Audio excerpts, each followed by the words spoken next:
CTV,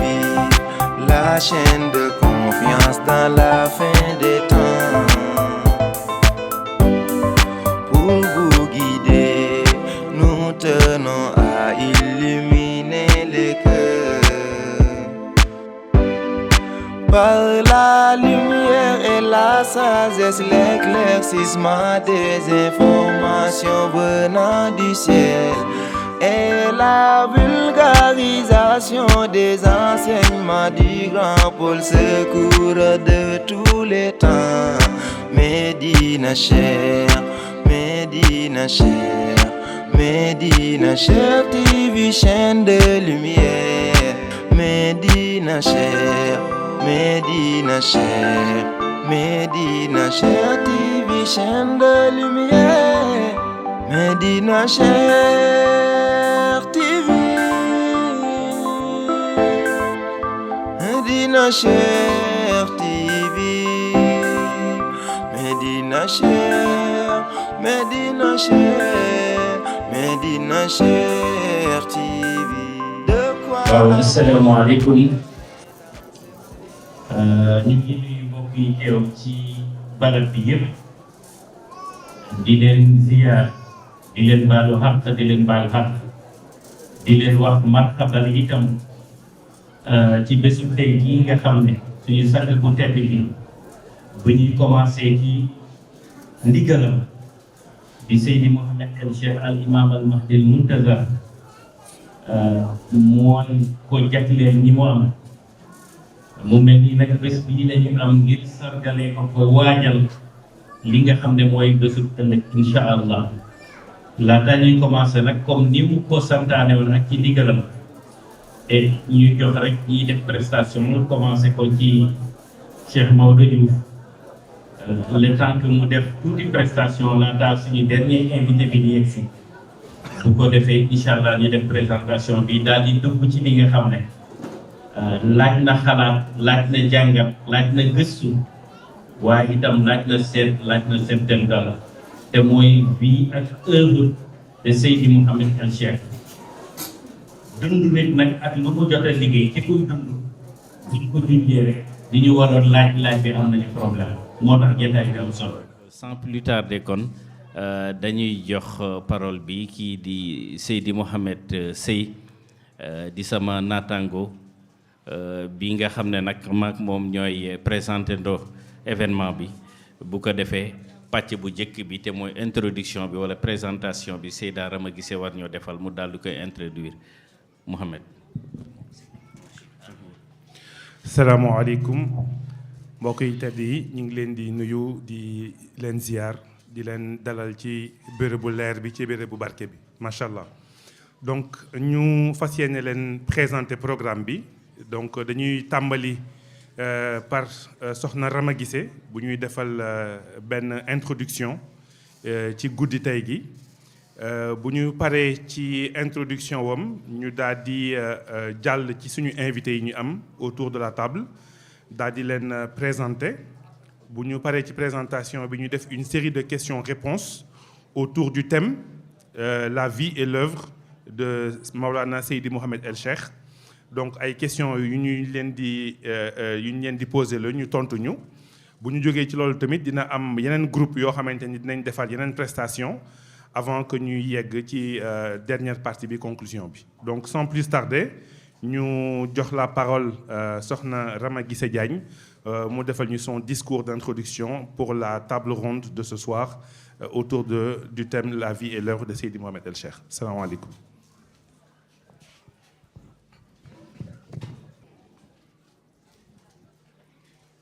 asalaamaaleykum wa rahmatullahi taala wa barakatuhu. bismillahi rahmani rahim. bi barakati sayidina wa maulana muhammad rasulullah sallallahu alayhi wa sallam. bi barakati cheikh ashuyukhi xutbul aqtabul kabir ril anzam maulaya cheikh ahmed tijani sharif radiyallahu taala anhu. bi jaahi xutbul aqtabul kabir imam mahdi al muntazar maulaya Seydi Mouhamed El Cheikh ibn Ahmed ibn Mouhamed Atijani Sharif radiyallahu ta'ala anhu. Nous commençons tout d'abord en rendant grâce à Allah subhanahu wa ta'ala, l'omniprésent, l'omnipotent, l'omniscient. Summa salatu wa salamu ala khayri khalqillahi, Sayyidina wa Maulana Muhammad, Sayyidi Ahmed sallallahu alayhi wa sallam, notre bien-aimé prophète, ami et serviteur d'Allah, la pure source de la miséricorde divine. Nous rendons aussi grâce à son élu incontestable en matière de lumière des univers, le pur détenteur des secrets de l'univers, la porte de la bénédiction divine et de la lumière du prophète sallallahu alayhi wa sallam, li sahibil khatmil nourillahi, li sahibil bahrul nouril kabir, bi khalifatil buhuril ilmi, huwa al maqtumul wujudil nour, lil khutbil kabiril nour. هو الأختاب البدر الحيب لنور البدر الأنوار وأعظم البحر العلم اليقين ونور الساتر حق قدره أعظم القطب ومقداره العظيم الغيب. Nous voulons nommer l'être incarnant, la source du pouvoir absolu et représentant l'intermédiaire direct entre le prophète sallallahu alayhi wa sallam et les autres prophètes, son Excellence Maulaya Cheikh Ahmed Tidjani Chérif radiyallahu ta'ala anhu. À son noble fils aussi, nous rendons grâce, son khalife pur dans sa vraie lumière, l'authentique guide sur la Siratik al-Mustaqim, le sauveur des âmes d'Akhirou Zaman, l'héritier suprême du maître du pouvoir absolu, l'abreuvé de Bahrul Kanzi, notre maître bien-aimé, son Excellence Maulaya Sidi Mohamed El-Cheikh. Chers pères et mères, chers frères et sœurs, hier on se disait tous que les anciens qui vivaient avec le bien-aimé prophète sallallahu alayhi wa sallam étaient bénis, qu'ils ne connaissaient pas les distractions auxquelles nous sommes confrontés aujourd'hui, ni la dégénérescence morale à laquelle est confrontée la jeune génération de maintenant. On se disait qu'ils étaient vraiment chanceux de vivre pleinement leur foi sans distraction avec le meilleur des êtres créés. Et on les enviait même en se disant qu'on aurait bien aimé naître à leur époque. Oui, mesdames et messieurs, on se disait tout cela jusqu'au jour où l'on croise le chemin de l'honorable guide Maulaya Sidi Mohamed El-Cheikh qui nous tendit sa main secoureuse. Et là, ce fut vraiment notre soulagement et notre réconfort. Car tout ce que l'on espérait vivre à l'époque du prophète sallallahu alayhi wa sallam, nous le vivons maintenant avec lui. Notre guide hors pair, que tout saint aurait aimé côtoyer et dont les qualités exceptionnelles reflètent celles du bien-aimé prophète sallallahu alayhi wa sallam. Un être englobant des connaissances infinies et qui est au cœur même de la création et de toutes les réalités. Un être dont la globalité des univers est condensée en lui, mais qui n'a le poids d'une plume sur le bout de ses nobles doigts. Une magnifique créature céleste, ornée, cernée, parfumée, habillée et habitée de nobles lumières originelles. Et représentant le médecin des âmes assoiffé de lumière divine, qui a su propulser nos capacités au-delà même des limites ordinaires et soulever nos savoirs et connaissances aux frontières même des mondes les plus lointains. Un illustre maître symbolisant l'apogée des merveilles de ce siècle et qui n'est de ce monde que par miséricorde. Oui, que par miséricorde, mesdames et messieurs, car jëmmi leer bi nga xam ne xajul fi mu dal su fa nekkee baax rek ak bëgg sauver ruux yi moo tax.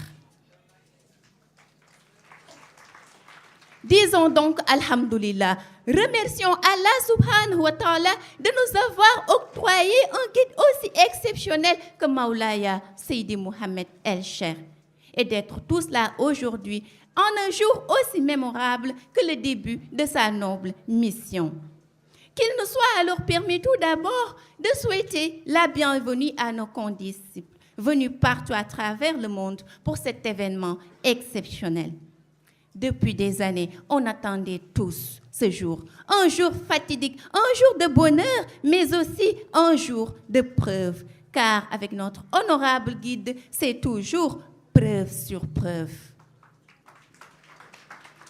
Les années se suivent et se ressemblent, peuvent penser certains. Mais ce qui est sûr et certain, mesdames et messieurs, c'est que pour l'année 2022, à partir de cette date fatidique du 29 janvier, tout sera désormais différent.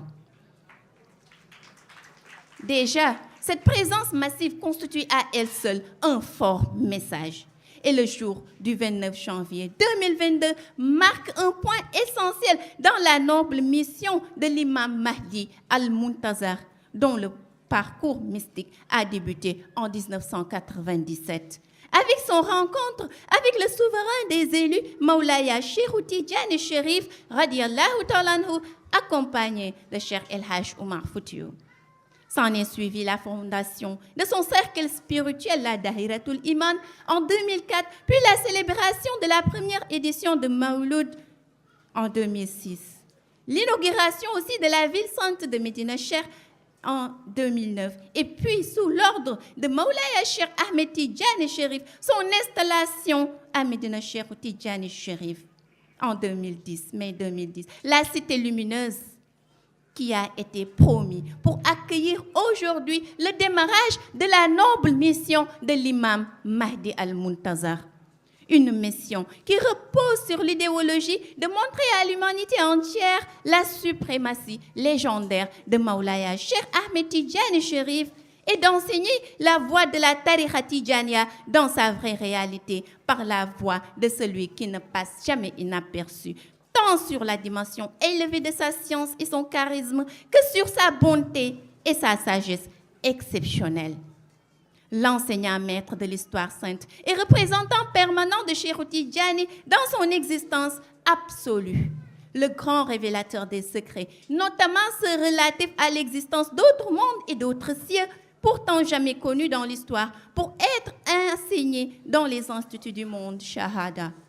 Le shérif authentique et digne petit-fils du bien-aimé prophète sallallahu alayhi wa sallam, détenant les véritables secrets de la Tidjaniya et le pouvoir de la vraie formation spirituelle qui mène à la découverte des mystères d'Allah. Nous voulons nommer encore son Excellence Maulaya Seydi Mohamed El-Cheikh.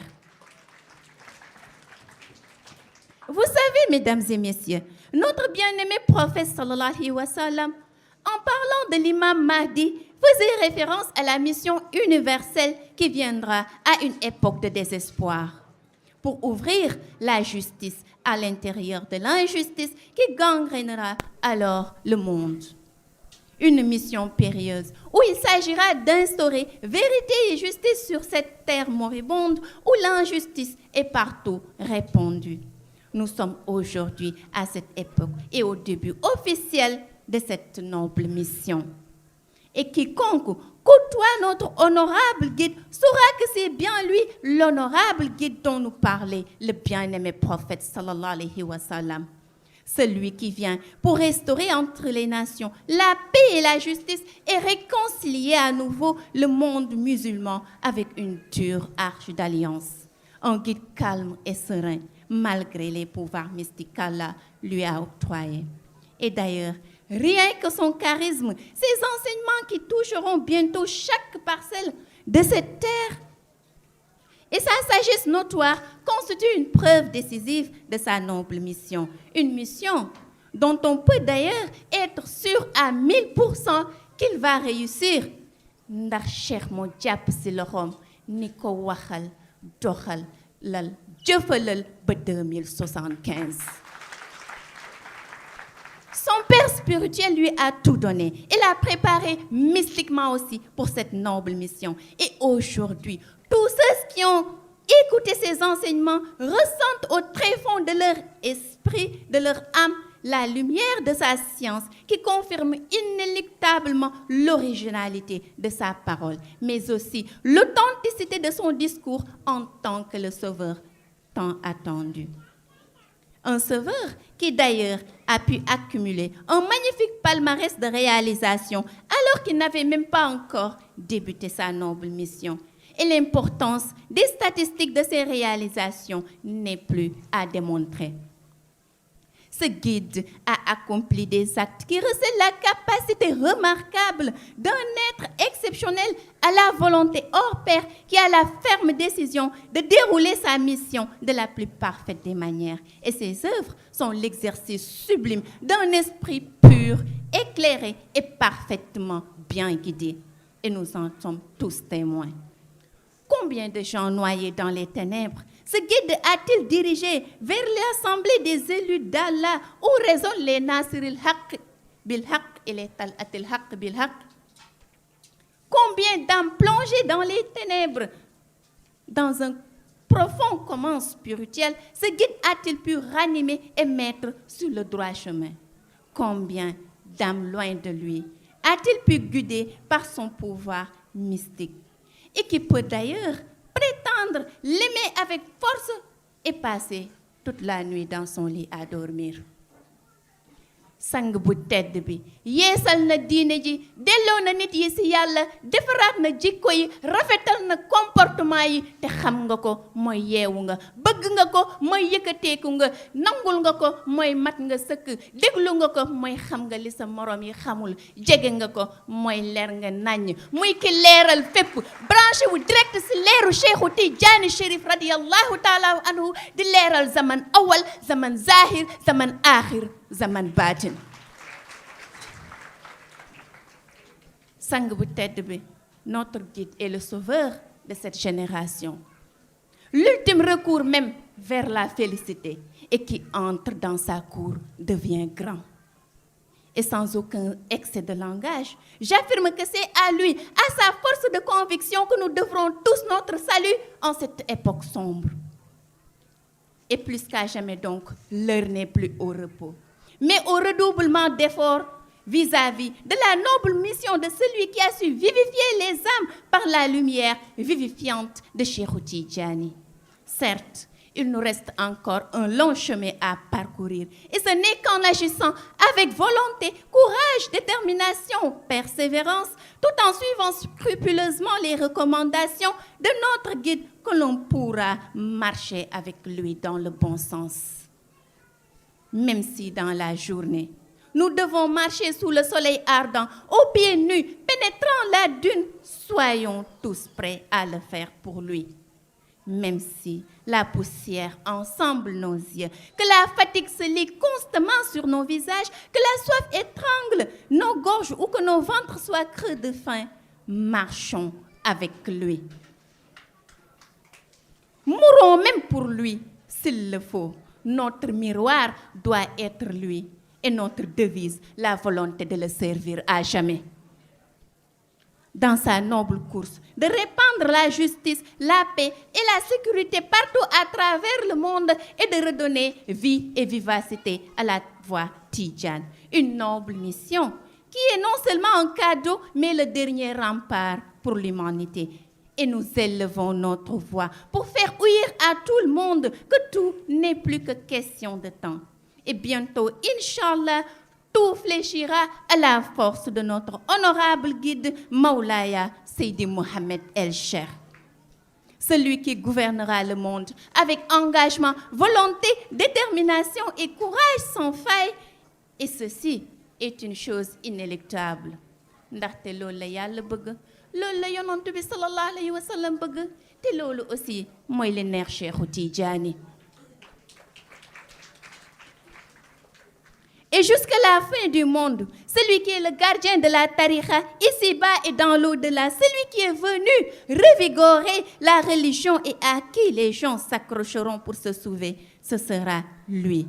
Et nous pouvons l'affirmer sans aucune prétention, car c'est une réalité et une mission que Maulaya Cheikh lui a confiée. Pour ceux qui voudront en bénéficier, les portes sont grandement ouvertes. Mais quant à ceux qui ne voudraient pas, ce sera à leur détriment. Et à partir de ce jour, ce sera le déclic d'une nouvelle ère de justice, d'intégrisme sous la guidance de son Excellence, l'imam Mahdi Al-Muntazar. L'honorable guide qui a fait de l'illumination des âmes son combat quotidien. Un essentiel combat d'ailleurs, car c'est le combat pour donner tout son sens au principe d'humanité sans lequel il ne peut y avoir de vie de paix dans l'au-delà. Et aujourd'hui, nous trouvons tous en lui cette force, ce courage, cette détermination, cet engagement, cette passion pour les beaux actes et cet amour pour sauver les autres qui nous invitent tous à vouloir faire route avec lui. Nous sommes des disciples pleins d'espoir envers notre Maître et lui, un guide tout compatissant et plein d'amour envers nous tous. Et nous devons lui être reconnaissants jusqu'au terme de notre vie et au-delà même. Mesdames et messieurs, nous ne saurons terminer sans témoigner au nom de tous notre éternelle reconnaissance et remerciement envers notre honorable guide. Et que ces remerciements ne s'estompent pas seulement sur nos langues, mais que ça soit élargi dans nos actes par un redoublement d'efforts constants qui doit même être un devoir pour nous tous. Ce guide a tout fait pour nous. C'est à nous maintenant d'essayer de faire quelque chose pour lui, pour sa noble mission, ne serait-ce qu'en guise de reconnaissance.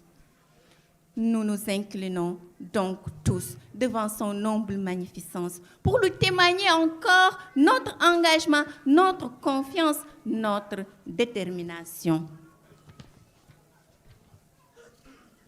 Notre volonté, notre soumission pour l'éternité. Qu'il nous abreuve tous dans l'abreuvoir saint de son honorable Père spirituel. Que sa lumière nous éclaire la voie qui nous mènera dans sa cité de béatitude de haute intensité lumineuse, lui dont la panacée est l'unique espérance pour sauver les gens de l'obscurantisme. Qu'il soit béni à jamais, notre honorable guide. Béni soit sa demeure, le flambeau lumineux de Médina Cheikh pour illuminer les cœurs et purifier les âmes. Béni soit à jamais sa noble mission, la mission du Sauveur tant attendu, son Excellence Maulaya Seydi Mohamed El Cheikh, l'imam Mahdi Al-Muntazar. Je vous remercie tous de votre vive attention.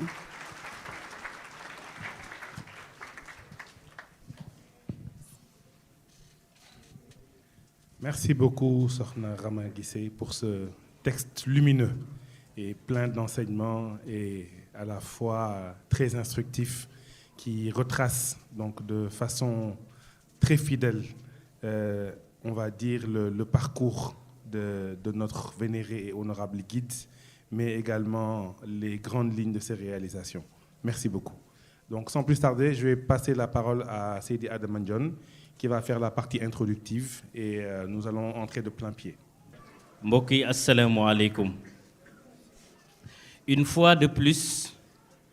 nous voici devant vous en ce soir du 28, veille du début de la mission tant attendue, la mission de Dieu, la mission du prophète Seydi Ahmed sallallahu alayhi wa sallam, la mission de Seydina Cheikh Ahmed Tidjani Chérif, bref, la mission de Ghaib sur terre. L'apparition éminente de l'imam Al-Mahdi Al-Muntazar. C'est pourquoi l'expression qui a désigné le prophète Seydi Ahmed, cette même expression aujourd'hui, qui a désigné au cours de l'histoire Seydina Cheikh Ahmed Tidjani Chérif, l'expression refait surface, Huwa Ghaib fi Shahada. Une fois de plus, demain fera jour, le Ghaib sera dans Shahada. L'antimatière par excellence sera dépêchée auprès de la matière. C'est pourquoi nous avons jugé nécessaire de partager avec vous le sujet sur le thème « La vie et l'œuvre de Seydi Mohamed El Cheikh ». Cette assertion que nous allons partager avec nos invités, que je m'en vais vous présenter. Mbokk yi résumé tuuti ci wolof ndax ñi daje ci barab bi dañoo bari. Continent bu nekk nit bàyyeekoo na fa. Am na ñu dégg suñu làkk, am na ñu ko déggul. Moo tax muy jaadu bu ñu waxee tuuti tubaab wax tuuti wolof ndax ñi toog ci barab bi yépp ku ci ne mën na am loo root ak loo yóbbaale. ñu doon wax ne tey jii bés la ci bés yi bésu waajal ëllëg bés bi nga xam ne ñun ñëpp dañu daje ngir ab mission bu war a judd ñu war koo gàttandu mission boobu dooroon ci jamono Sayyiduna Muhammad sallallahu alayhi wa sallam wàcc ba suñu sang bii di Cheikh Tidiane Chérif radiyallahu taala anhu tey jii ñu koy waajal ëllëg te mooy apparition imam al mahdil muntazar mu am baat nag bu ñu leen tuddee ci jamono mooy baatu ku bàyyeekoo xay bu ñëw ci monde shahada mu dooree ci yonent bi doomam bu tedd bi daal di koy yeggale tey jii nag mu fas yéene jeexe ci seen sët bu dara raxul di Seydi Mouhamed El Cheikh ci loolu nag la ñu fas yéene waxtaane ci thème bi ñuy wax la vie et l'œuvre de Seydi Mouhamed El Cheikh te mooy dundam ak li mu jot a samp bu ñu ko waxee nag ci koo xam ne waxuma la sax dundam jeexul waaye dundam tàmbaleegul ni ñuy laaj boobu xam naa am nañu liggéey ma leen di présenter nag ñii fas yéene débattre ci thème boobu bokk na ci Seydi Bachir Diouf mu ngi nii toog ci sama ndeyjoor moo sol lu weex li te ñëpp xam ko ci tarixa bi ci diine bi ci yëngoom ci biir débat bi dinañ ci ñëw pour gagner du temps suñu beneen invité bi di Seydi Rawaan Ngom Rawaan mu ngi nii toog waa xadara bi ràññee nañ ko itam moom ci taxawaayam ràññee nañ ko ci xam-xamam ràññee nañ ko ci prestation yu muy def ndax symposium jaar na fi am na lu mu fi jot a def ci wàllu xam-xam ma ànd ci présentation bi nag ak sama naataango Seydi Mouhamed Sey comme ni ñu koy defee saa su ne duñ ci attardé wu beneen invité bi di Khalifa Oumarou Sabali mu nekk sama càmmoñ mu ngi nii toog nekk xalifa bu Dakar ñëpp xam nañ ko ci xadara bi xam naa dinañ ko gën a ràññee ci xam-xam bi nga xam ne moom lañ fiy wasaare ñaar ñiy des di Seydi Moussa Fall ak Cheikh Ablaye Fall kenn naataplewu leen ndax ñaari téere yi ñu jot a bind ci sang bu tedd bi ñoom ñooy coordonnateur yi ci jiite rédacteur en chef bi ak ki koy coordonné comme ñoom ñooy suñu invité ñu jàpp ne nag thème bii ñu indi kon am nañ ci wàll bu yaatoo yaatu ci gëstu yi ji def ñuy commencer la première question avec Seydi Bachir Diouf Seydi Bachir Diouf gannaaw bañ la nuyoo ñu ngi lay dalal Seydi Bachir ñu invité la dina mbooloo boo xam ne ñëpp ay disciples lañu li ñu fas yéene waxtaan te ñëpp di ko xaar mooy dund ak jëmmalu Seydi Mouhamed El Cheikh la vie et l'œuvre de Seydi Mouhamed El Cheikh Seydi Bachir quel entendement ban dégg-dégg nga am ci la vie et l'œuvre de Seydi Mouhamed El Cheikh.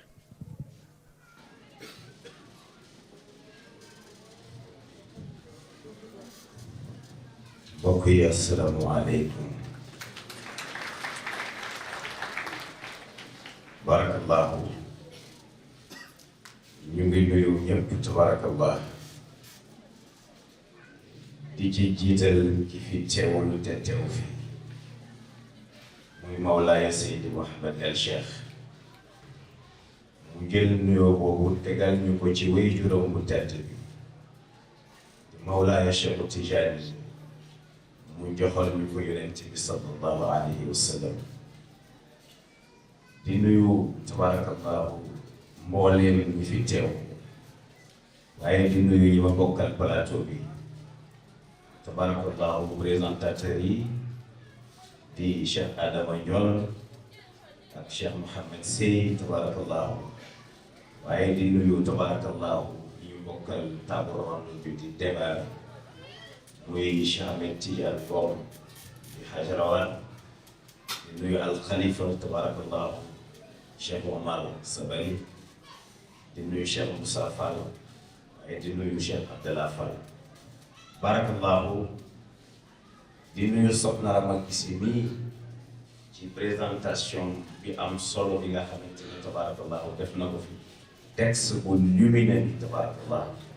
yal na yàlla fay sans plus tarder xam naa dañuy tontu ci question bi ñu laaj rek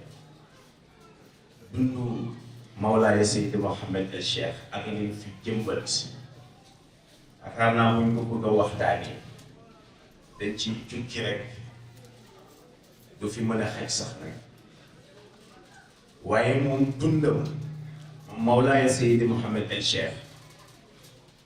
boo ko jëlee rek ne mooy dund yonent bi rek mu doy ku xam dund yonent bi rek Seydi Mouhamed Mawlaaya Seydi Mouhamed El Cheikh dootu la réer du ci façon dundee du ci doxalin du ci melokaan boo xamee yonent bi sallallahu alayhi wa sallam yàlla dafa wax ne walakum fi rasulillahi uswatun hasana bu ngeen di roy dee leen roy yonent bi sallallahu alayhi wa sallam bu ngeen bëggee am roy bu rafet waaye yonent bi sallallahu alayhi wa sallam ay noonu ku ci nekk xam nga ne ci ko yi mu làmboo woon def na ko ci ñoom te ndono yooyu nag muy Cheikhu Tijaani Chérif radiallahu anhu ba ci kii ñu bëgg a waxtaane moom Mawlaaya Seydi Mouhamed El Cheikh yàlla dafa wax yonent bi ne ko wanshir ashirataka al aqrabin booy jóg di waare na nga waar ñi nga xamante ne tabarakallahu ñoo la jege nga waar leen door a génn ci biti pour mën a waar ñi ci biti Mawlaaya Seydi Mouhamed El Cheikh boo xoolee ci tàmbale dundam koo xamante ne tabarakallahu ci 12 ans nga gis yonent bi ci 12 ans nga gis Mawlaaya Cheikhu Tijaani ci 13 ans ngay zikr ismulaay aadam bi nga xamante ne tabarakallahu bari na ñu ñu tuddee kilifa ba ñu sàngoo suuf xamuñu ko moom koy jël di ko jox ñi gën a tuuti ci béréb bi ñu koy jëfandikoo di ko gis à l'âge de 12 ans ci la gis yonent bi sallallahu alayhi wa sallam ak Mawlana Cheikh Tijaani di zikr ismullahi al-azam ni mu toll ni ko nit ñi réeree mu koy zikr ci âge boobu waaye soppiwul dara ci dundam may wax ne Mawlaaya Seydi Mouhamed El Cheikh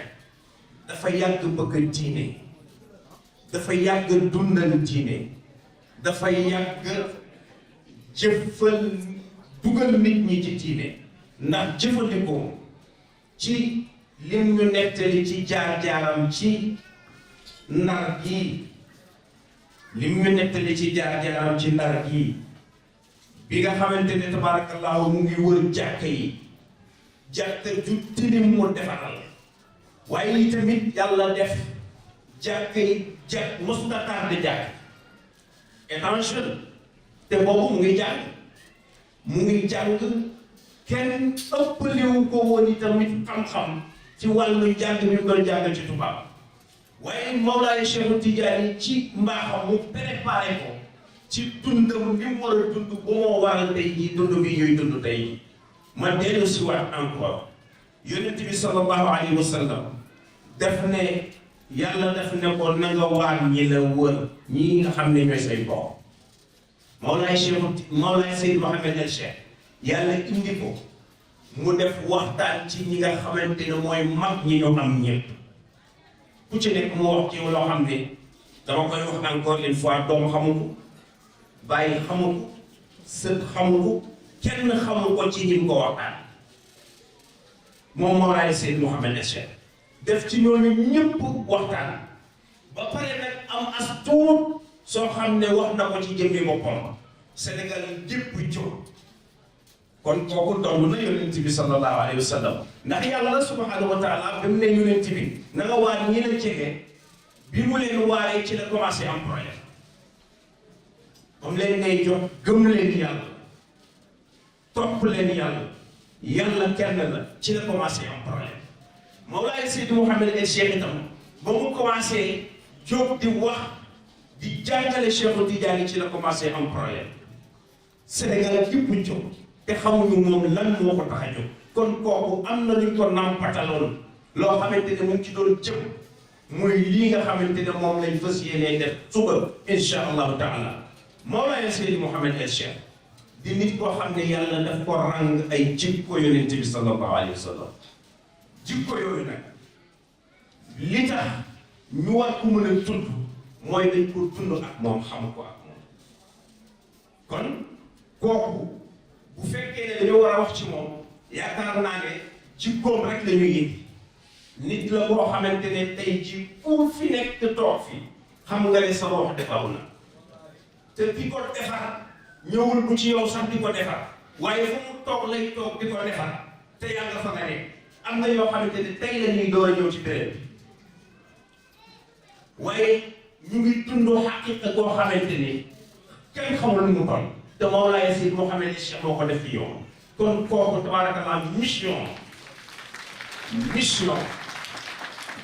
kooku mission dafa nekk mission universelle nekkul pour Ndar rek nekkul pour Dakar rek nekkul pour Sénégal rek waaye mission dafa waabale adduna bi yëpp tabaarakallah kooku nag tabaarakallah lu ñu wax ci moom du doy maam si ay maay dafa wax ci yonent bi mu ne min kulli wasfin hamidin xalla afala tafjir rajaul baraya ghayr mustahab. jërëjëf Seydil Bachir jërëjëf une très belle introduction macha allah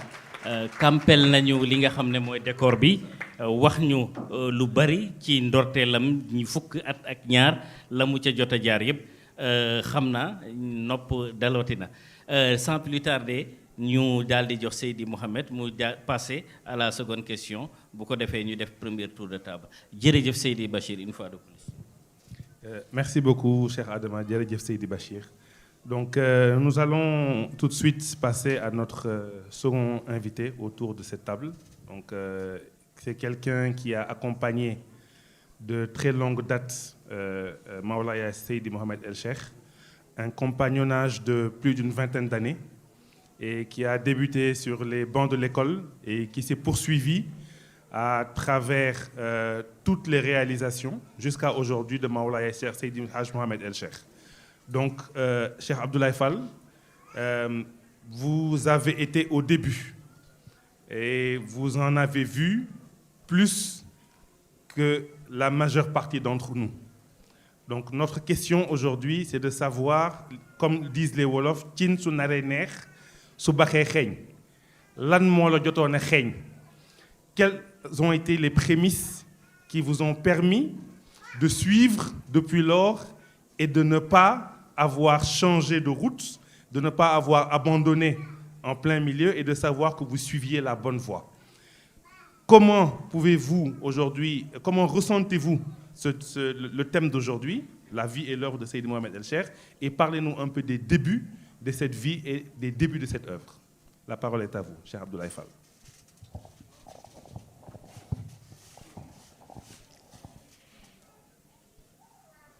Merci,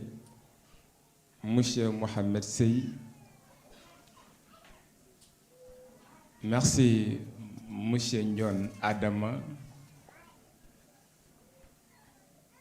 Permettez-nous d'abord, messieurs les journalistes, de rendre grâce à Allah d'abord, le Tout-Puissant, à son bien-aimé prophète, paix et salut sur lui, Seydina Mohammed, à Mawlaaya Cheikh Ahmed Tijani, le détenteur du zikr par excellence, et à Seydi Mouhamed El Cheikh, qui fait l'objet de cette majestueuse cérémonie de l'auditorium de Médine Cheikh. Pareillement, nous adressons nos salutations les plus distinguées à nos collègues panélistes, Cheikh Bachir Diouf, Cheikh Rawane, Monsieur Sabali, Cheikh Omar, Cheikh Moussa Fall et Sokhna Ramé Guissé Diagne. Et Sokhna Ramé Guissé Diagne, Masha Allah. Ginnaaw loolu dañuy dellu di sant yàlla sunu boroom subhanahu wa taala moom mi nga xam ni moo ñu may ñu fekk jotaay bi daldi ko tal dellu itam di yeesal sunu ziyaara sang bu tedd bi nga xamante ni mooy Seydi Ahmed te di yonent bi sallallahu alayhi wa sallam. dellu itam di yeesal sunu ziyaara ci sang bu màgg bi nga xam ni mooy Mawlaay Cheikh Ahmed Tijani. dellu itam di yeesal sunu tarbiya ak suñu taalibe ci keppaaru sunu sang bu tedd waaye également di yeesal sunu engagement ci Seydi Mouhamed El Cheikh mi nga xam ni moo war a illuminer charq, war a leeral garb, war a conquérir penku, war a dominer sow, wama baynahuma bi iznillahutul bast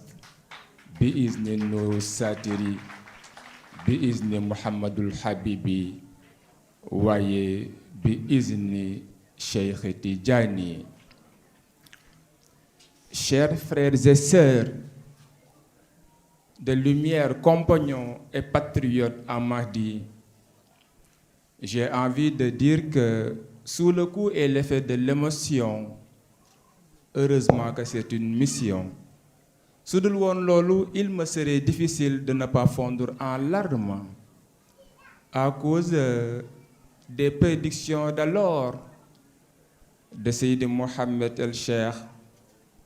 Nous étions dans l'entre-deux siècle, fin 20e siècle, tout au début du 21e, aux alentours des années 2000. Mais force, heureusement, restera à l'imam Al-Mahdi Montazar. L'année passée, à la même période, exactement le 8 février 2021, coïncidant avec la naissance de notre vénéré guide Seydi Mouhamed El Cheikh, je disais lors du discours inaugural dont le thème était Seydi Mouhamed El Cheikh, détenteur d'une mission universelle, que judd bari na waay bokkul. Judd am na ngir nekk jullit, judd am na ngir nekk wëliyu, judd am na ngir nekk missionnaire, judd am na ngir nekk missionnaire universel, waaye itam judd am na pour faire l'histoire. ku wax nag Seydi Mouhamed El Cheikh xel yépp dem ci imam Al-Mahdi. ku wax imam Al-Mahdi xel yépp dem ci mission, d'où la jonction de fait et de droit entre la naissance de Seydi Mouhamed El Cheikh et la mission de l'imam Mahdi. Dossier spécial paru d'ailleurs aux éditions Mahdi avec votre toute nouvelle tribune,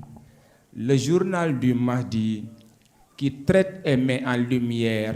les grands arrêts de la jurisprudence mahdicienne. Et dans ce premier numéro, il a été question de retracer, entre autres en substance, l'évolution de la Daïratul Iman depuis l'aube des temps, depuis l'aube de la mission, bref,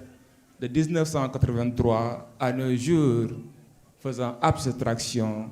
à la droite ligne qui mène jusqu'en 2075 à la vigoureuse victoire éclatante. Ceci dit, Cheikh Mohamed Sey ñu ngi jéem a jàngat dund ak jëf, dund ak liggéeyu jëmm joo xam ni waxkat mënu ko dajal, waykat mënu ko dajal, bindkat mënu ko dajal. La vie et l'œuvre de Seydi Mouhamed El Cheikh. mu mel ni sa question tontu ko yomb na yombul parce que dafa bëre yoo xamante ni moo ci laxasu. tantôt yaa ngi ci peut-être voilà li tax ñu jàpp ba léegi, tantôt yaa ngi ci vie et œuvre. léegi da nga may ma jéem a wax ci vie bi ak œuvre bi, xëy na bu ko temps bi mayee ma dugg peut-être voilà ci impression yaak lycée bi ak yooyu. J'espère que may nga ma ko. Merci. Pour être peut-être voilà plus explicite, Voilà. Pour être plus explicite. Vous savez, Cheikh Mohamed Sey, le livre que vous avez sur la table, Seydi Mohamed El Cheikh, L'argument du ciel, écrit par le cercle de référence de Médine Cheikh, fait la description de Seydi Mohamed El Cheikh en tant qu'un maître soufi attentif à la réalité sociale. Ça veut beaucoup dire. Le livre Témoin oculaire que vous avez également sous vos yeux fait état de milliers d'audios et de vidéos sur Seydi Mohamed El Cheikh, sans compter par ailleurs une riche production, voire un riche patrimoine en production écrite et multilingue, dont principalement la langue arabe et la langue française, faisant ainsi Seydi Mohamed El Cheikh d'une bibliothèque marchande de l'histoire sainte. Et généralement, quand on parle d'œuvre, on pense à une œuvre intellectuelle, une œuvre scientifique, une œuvre littéraire. Il en existe une pléthore, mais il existe également en Seydi Mohamed El Cheikh une œuvre spirituelle. Cheikh Bachir wax na ci lu bari, une œuvre spirituelle. Et rappelez-vous,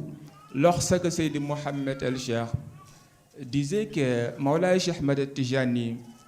est l'âme purificatrice des ombres nocturnes inondées par des cœurs perdus, et la question de savoir ce que signifie ombre nocturne, Seydi Mohamed El Cheikh répond par âme délinquante. Tenez-vous bien, les âmes délinquantes. Mon cher colonel, messieurs, dames, les juristes mahdiciens, nous sommes maintenant tous juristes en vertu et au regard d'un revirement constant de jurisprudence par rapport aux décisions rendues par les cours et tribunaux relativement à la discipline qui enseigne le Mahdi. Mon cher colonel, messieurs les juristes mahdiciens, messieurs, dames, les juristes mahdiciens, il y a négaté des âmes délinquantes qui risqueraient certainement la perpétuité au soir du jugement dernier.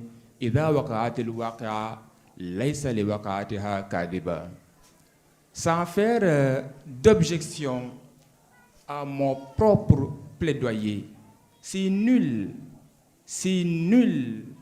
n'est censé ignorer la loi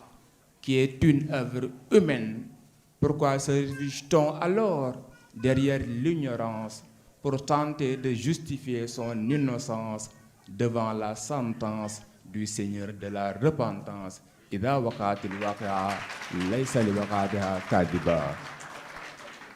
Mais heureusement qu'un sauveur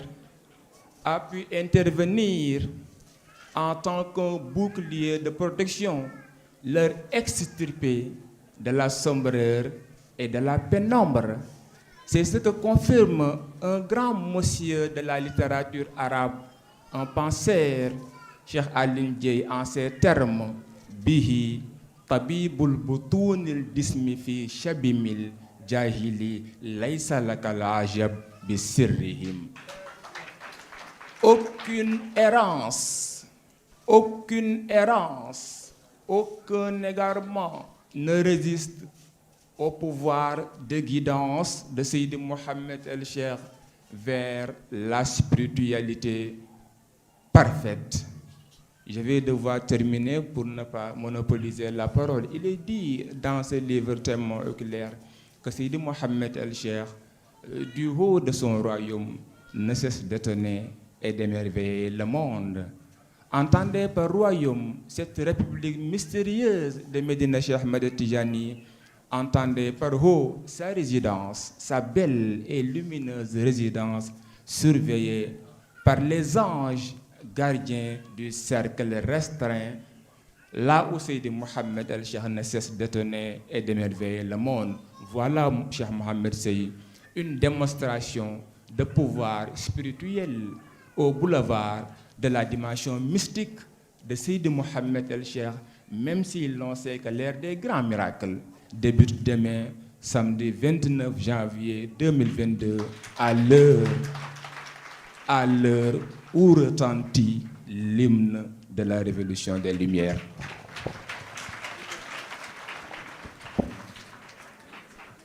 Merci beaucoup, Cheikh Abdoulaye Fall, de nous avoir encore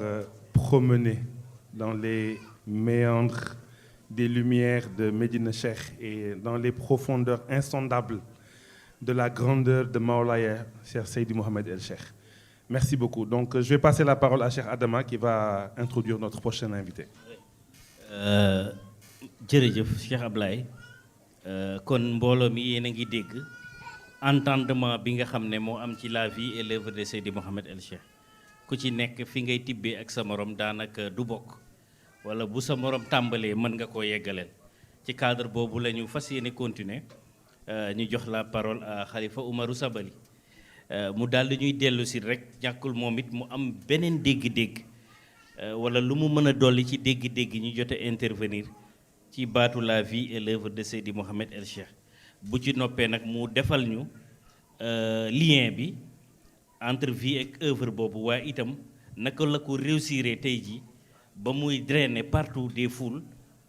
au Sénégal et dans la diaspora malgré obstacles yi nga xam ne moo nekk ci kanam Khalifa Oumarou.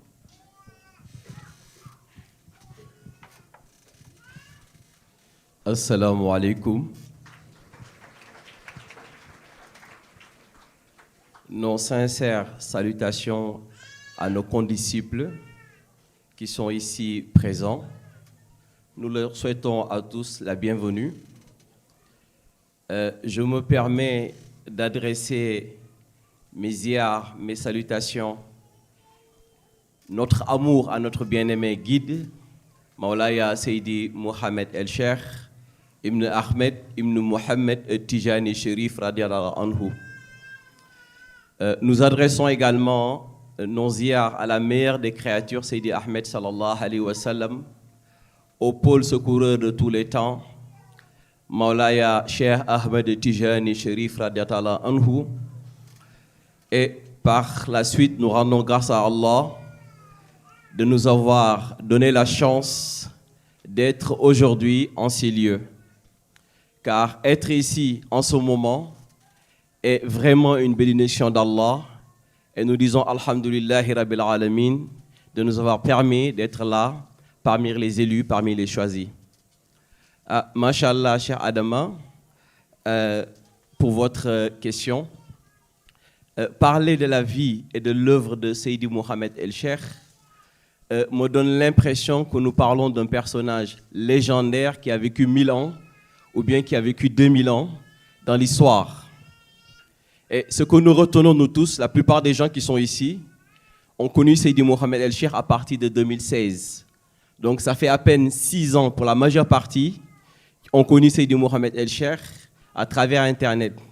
Et je pense que chacun d'entre nous aujourd'hui ici est l'œuvre de Seydi Mouhamed El Cheikh.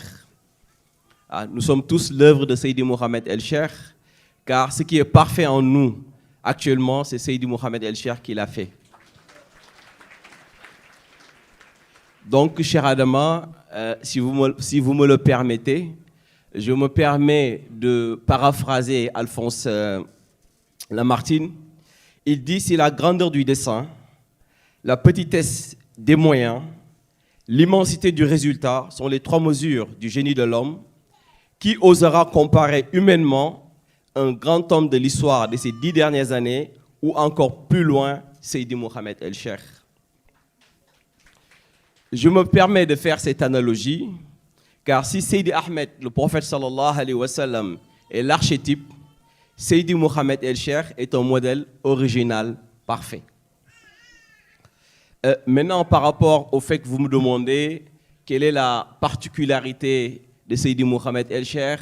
est-ce un homme ordinaire? Pourquoi il draine des foules? Ce que je sais de l'histoire, c'est que jamais un homme se propose à volontaire ou involontaire un but plus sublime que le but de Seydi Mouhamed El Cheikh, sauver l'humanité. C'est un but auquel on est investi. Involontaire ou volontaire, personne ne peut s'approprier de sauver l'humanité sans l'aide d'Allah, sans l'ordre d'Allah, sans la décision d'Allah. Donc, Seydi Mohamed El-Cheikh a été investi du rôle de sauver l'humanité. Pourquoi Seydi Mohamed El-Cheikh? Parce qu'il est le seul capable de mener cette mission à bien. Qu'est-ce qui fait la particularité de Seydi Mohamed El-Cheikh? Dans l'introduction, j'ai dit, nous faisons nos ziyars à Seydi Ahmed sallallahu alayhi wa sallam. Un jour, j'ai demandé à Seydi Mohamed El-Cheikh, je lui ai demandé, nous avons l'habitude d'entendre que nous prions sur le prophète sallallahu alayhi wa sallam lors des salutations. Mais à chaque fois que j'entends vous parler, vous dites, nous faisons nos ziyars. Pourquoi? Est-ce que vous ne priez pas sur le prophète sallallahu alayhi wa sallam? Il me souria et me répondit, certes,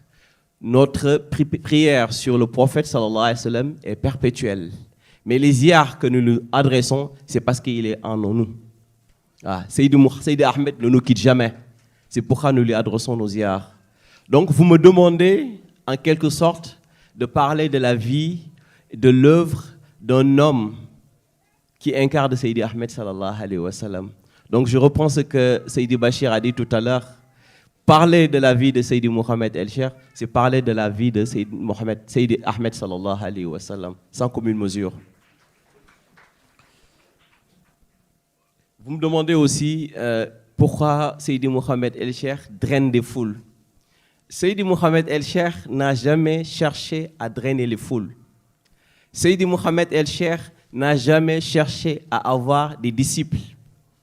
La seule preuve, qui a été appelé pour être ici aujourd'hui? Personne. Et ça depuis son avènement. Cependant, les gens s'identifient au discours de Seydi Mohamed El-Cheikh, aux enseignements de Seydi Mohamed El-Cheikh, à la rigueur spirituelle de Seydi Mohamed El-Cheikh. Il a fait de telle sorte que de retourner à la charia à la charia, de retourner la sunna à la sunna, de retourner l'homme à Dieu et de Dieu à l'homme. Voilà pourquoi les gens suivent Seydi Mohamed El-Cheikh. Les gens s'identifient à Seydi Mohamed El-Cheikh. Et comme nous tous, nous sommes en quête de l'excellence, nous sommes en quête d'Allah. Allah a voulu que dans notre quête de l'excellence, que nous croisons un homme qui est investi de cette mission, qui est Seydi Mohamed El-Cheikh. Voilà demain ma réponse pour ces deux questions. Merci. Une question répondue avec brio. Merci une fois de plus, Khalifa Oumarou Sabali. Mohamed, vous avez la parole. Alors, nous allons passer à Cheikh Rawan. Et notre question, c'est à travers les discours qui ont été entendus, mais aussi les remarques que nous faisons, nous remarquons un engouement particulier envers de la jeunesse, envers les enseignements et surtout les pratiques de la tariqa. Ce qui n'est pas commun, parce que d'habitude, c'était les personnes âgées que nous retrouvions le plus dans les mosquées ou que nous retrouvions le plus derrière les guides religieux. Mais en Seydi Mohamed El-Cheikh, nous avons cette particularité de voir une jeunesse qui aujourd'hui est même beaucoup plus fervente que les personnes âgées. Comment pouvez-vous nous expliquer cela? D'accord? Pourquoi cette jeunesse est sensible à ce discours, comme vient de le dire Khalifa Oumarou, mais également, au passage, comment appréhendez-vous la vie et l'œuvre également de Seydi Mohamed El-Cheikh?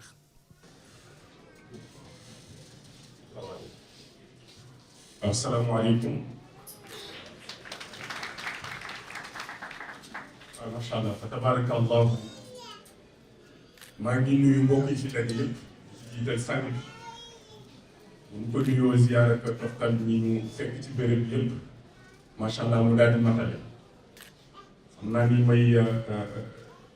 nuyu ñi ma bokkal plateau bu tedd bi macha allah di sant yàlla moom mi ñu may ñu fekke ak tal ba ñu mën a bokk ci béréb yi nii di nuyu ndeysaan Seydi Bachir moom mi nga xam ne moom mooy l'ami du siècle waaw macha allah mu doon cër boo xam ni amul ko gën a mën a gërëm ci àdduna wallaay ndeysaan di nuyu soxna Rama Gisee di nuyu ndeysaan Cheikh Abdoulaye Fall ak Seydou Moussa Fall itam mais ñu yàlla Khalifa Omar ak suñu présentateur yi nga xam ni moom la ñu ko bokkal plateau yi macha allah xam naa ni li fi jote ci teg ci leneen dana métti ndax la soxna Rama Diallo soxna Cheikh Bachir wax ko Khalifa wax ko ak Cheikh Abdoulaye nekk na li nga xam ni lu matale la amul dara loo xam ni mën nañu ko cee def waaw bu ci yemoon sax mu daal di neex Seydi Mouhamed pour répondre à sa question maa ngi ko jënd xam nga man la vie et l'œuvre de Seydi Mouhamed El Cheikh ni ma ko déggee mooy balaa ñu wax loolu tamit xam kan mooy Seydi Mouhamed te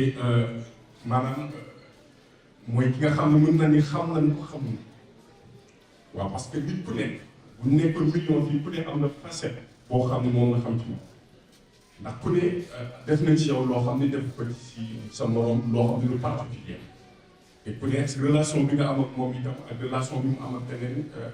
du benn mu mel na ni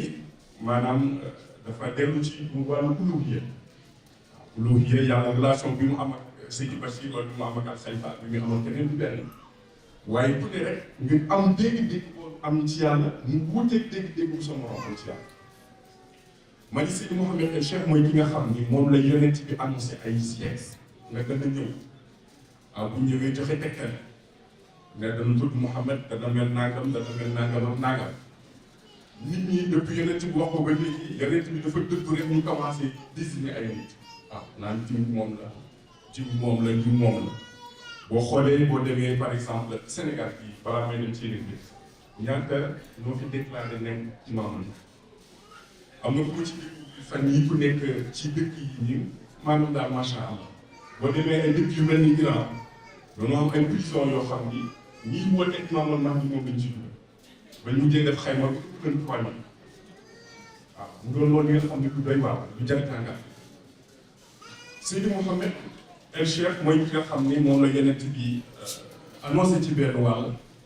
waaye moom la itam Mawlaay Cheikh annoncé ci beneen wàll. daal di wax ni bu ñëwee sax moom taalibeem lay doon waaw pour wane itam lan mooy grandeur Mawlana Cheikh Ahmed Tidiane mu doon ci benn wàll Seydi Mouhamed waaye doon ci beneen wàll itam Seydi Cheikh ñu jël alif ak laam def ko ci diggante bi ma ni képp ku am xel ku ne boo déggee ñun la kii Seydi Mouhamed El Cheikh Al Cheikh nga war a xam ne am na maanaam bi nga xam ni lu mystique la wala am loo xam ne lu profond la moo ci nekk ndax lan mooy alif ak lan mooy laam alif bi ñu ko jox ak laam bi ñu ko jox lan man de xam moom waaye alif moom am na lu mu ci jàngal waaye itam ñu am ci suñu ay réflexion am ay jàngat yoo xam ne am nañ ko ci itam man kay waxtaan nag sama mbokk yi jógee Mali maa ngi leen di saluer Félasia ñu ngi waxtaan ñu ñooy laaj ne dañuy dégg Seydi Mouhamed El Cheikh di wax alif ñu ma mais c'est quoi alif lan mooy alif ma ni alif boo ko analyser xam nga yàlla ba mu bindee yonent yàlla Aadama teg ko malaaka yi di ko romb bés bu raar bu xëy dem ci ko xool ba ñuy def loolu ba yàlla ca na ko soobee mu daal di jël Aadama teg ko daal di woo malaaka yi ne leen kaay leen waaw inni jaa'ilun fil ardi xalifa dama bëgg ci àdduna ba léegi daal nga xam ni tabax nañ ko defar nañ ko ba mu baax dama fa bëgg yónni nit daal mu am mission bu mu fa doxal malaaka yi daal di xaw ci tuuti parce que ñoom dañuy laajte daal maanaam seen waxtaan bu am solo boobu xam naa ni temps bi ko maye tam boobu nanu ñu résumé bi seen discussion bi ñu ngi wax yàlla ne ko daal vraiment wax dëgg yàlla yaa ngi koy bëgg def mais ñun dañoo xaw ragal indi ay jafe-jafe ci processus organisation àdduna ak univers yàlla ne leen man xam naa loo xam ne xamul rek waaye yàlla ci loolu mi ngi wax wa allama aadama asmaa kullaha mooy lépp loo xam ni nit ñi existé na yàlla dafa jël mu sonk aadama xam ko ci saasi boo koy nattable ci àdduna bii ñu nekk maanaam yàlla dafa indi taab ne leen malaaka yi lii lan la ñun xamul ko mu ne aadama ni lii par exemple almaa yi dañ mu ne lii nan la bu ne mu am ñu ko joxe tur alors que malaaka yi c'était incapable ñu joxe tur yooyu donc te boo xoolee suñu univers bi ñu nekk lépp looy utiliser ak beneen univers da ngay obligé nga utiliser li nga xam ne moom la ñuy wax ay lettres booy wax al maayda da ngay utiliser lettres booy wax al kursi lettres yi ngay utiliser mais maa ngi ci ba léegi de ci alif bi laa nekk ba léegi xam nga lan mooy secret lettre arabe mooy gis nga lettre boo jël boo ko tànnalee ñu jox la alif bi moom ba jàll jëlal baa nga xëcc ba càq lu mu lay jox alif nga jël kaaf boo ko xëccee càq ba càq lan la lay jox alif nga jël waaw boo ko xëccee ñu jox la lettre yëpp alif la lay daal mais xam nga lan moo ci gën a am importance Cheikh Adam mooy jëlal alphabet mandarin wala nga jël bu tubaab